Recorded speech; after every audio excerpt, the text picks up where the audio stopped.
Kalau saya tadi mendengar cerita Pak Anies tentang unconditional trust dari Mutiara dan dari Ibu Ferry, maka Sherly melihat sebetulnya karena tidak ada perbedaan antara sosok Pak Anies Baswedan ketika di rumah dan di luar. Setidaknya itu yang Sherly dapat dari kedua wanita tadi. Terus mungkin Sherly jarang menyampaikan ini di sesi lain, tapi mungkin ini adalah waktu yang baik juga Mbak Ayu, Sherly izin, bahwa kalau ada orang yang berpotensi untuk membenci Pak Anies, Pak, maka boleh jadi Sherly adalah salah satunya. Karena Pak Anies ini pernah jadi rektor di Universitas Paramadina yang saat itu Sherly ingat sekali meminta rekomendasi Bapak untuk melanjutkan pendidikan.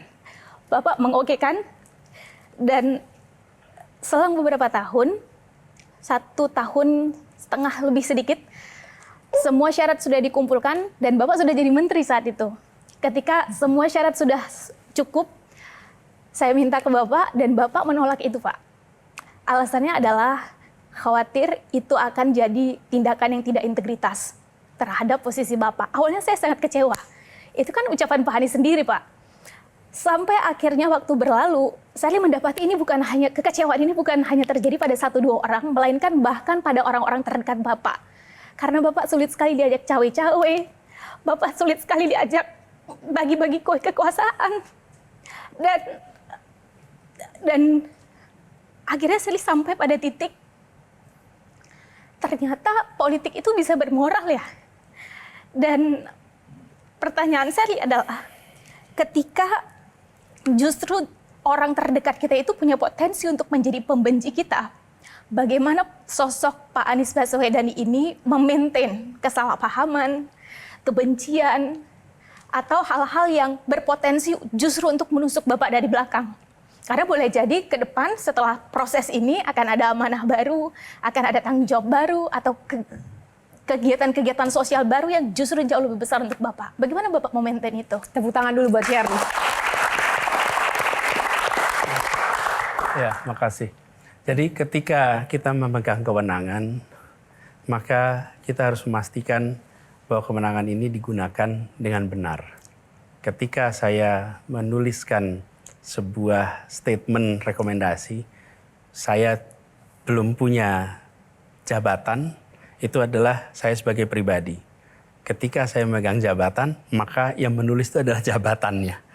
Dan itulah yang kemudian saya jaga, supaya proses integritas itu muncul. Tapi memang ketika keputusan-keputusan itu dibuat, sering membuat orang merasa, lah buat apa punya kekuasaan kalau nggak dirasakan manfaat oleh lingkar-lingkar terdekat. Saya bilang kewenangan itu harus dirasakan oleh semua. Dan harus ada usaha menjaganya. Memang itu kemudian sering menimbulkan perasaan tidak nyaman. Sering menimbulkan perasaan karena kebiasaan kita, kalau sudah dapat kewenangan, ya kewenangan itu dipakai dengan bukan sewenang-wenang, tapi ya dengan bebas gitu. Saya ingin menjaga itu. Nah, saya percaya, Sherly, apabila ini dikerjakan dengan konsisten, maka mereka-mereka yang merasakan mungkin ketidakpuasan, mudah-mudahan Tuhan berikan hati yang lembut untuk bisa memahami. Karena bukan tidak mau secara pribadi, tapi ingin menjaga marwah institusi yang sedang dipegang.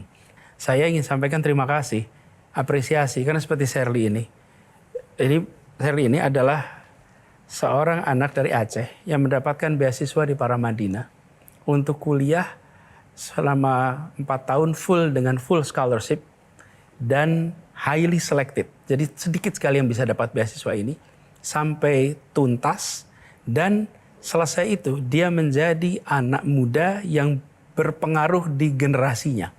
Saya termasuk yang sangat bangga. Dan saya lebih bangga lagi. Kenapa? Karena dia mendapatkan itu semua tanpa ada tanda tangan Menteri Pendidikan dan Kebudayaan. Tapi dapat itu semua karena dia sebagai pribadi. Saya mencintainya sebagai anak muda Indonesia. Dan saya percaya bahwa dia akan bisa take off terbang walaupun tidak harus pakai sayap dari tangan Menteri Pendidikan. Beliau ini sepertinya otaknya memang di bibir gitu. Di tengah frustasi rakyat ini, Mas mau nggak pimpin frustasi rakyat ini? Dan kayak apa gitu jangka pendek? 2029 ini mau maju lagi tidak sebenarnya? Jelajahi cara baru mendapatkan informasi. Download Metro TV Extend sekarang.